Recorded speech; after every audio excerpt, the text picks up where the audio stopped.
There's a sizable amount of largely invisible visual effects work in Christopher Nolan's Oppenheimer, but more than a month after its release, that's still not obvious to everyone. In the lead-up to the film, headlines spread after Nolan stated there were no computer-generated images in Oppenheimer, but that's very different than saying there are no visual effects shots in the film.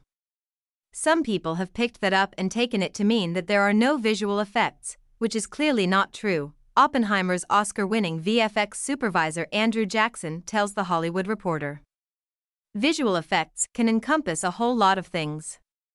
That includes computer-generated imagery and in-camera special effects created on set.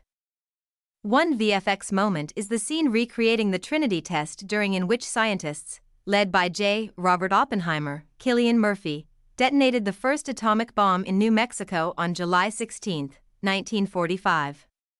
According to Jackson, who won an Oscar for Nolan's Tenet, this was done by layering filmed elements through digital compositing. In other words, the team at Nolan's go-to VFX company DNEG took filmed images, such as smoke and explosions, and used a computer program to layer them together to create the shots. Nolan didn't want to use any CG simulations of a nuclear explosion.